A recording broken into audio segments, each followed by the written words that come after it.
മഹത്തായ തൃശൂർ പൂരം ഒരു അപമാനത്തിൽ നിന്നാണ് പിറന്നതെന്ന കഥ നിങ്ങൾക്കറിയാമോ?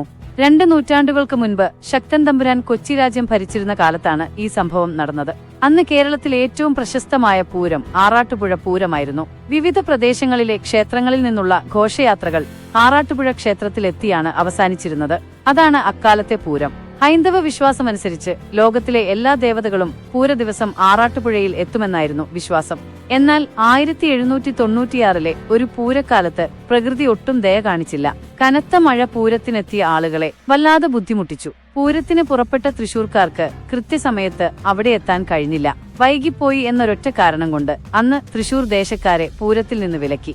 പൂരം ഇഷ്ടപ്പെടുന്ന തന്റെ പ്രജകളെ ആറാട്ടുപുഴ പൂരത്തിൽ നിന്ന് വിലക്കിയ വാർത്ത ശക്തൻ തമ്പുരാന്റെ ചെവിയിലുമെത്തി. തൃശൂർ ദേശക്കാരെ വിലക്കിയതിൽ ഒട്ടും ഇഷ്ടപ്പെടാതിരുന്ന ശക്തൻ തമ്പുരാൻ അടുത്ത വർഷം മുതൽ വടക്കുംനാഥനെ ആസ്ഥാനമാക്കി ഒരു പുതിയ പൂരം തുടങ്ങാൻ തീരുമാനിച്ചു. തൃശൂർക്കാരുടെ പൂരം ഇനി വടക്കുംനാഥന്റെ സന്നിധിയിൽ മതിയെന്ന് 1796 മെയ് മാസത്തിൽ തന്നെ ശക്തൻ തമ്പുരാൻ ഉറപ്പിച്ചു.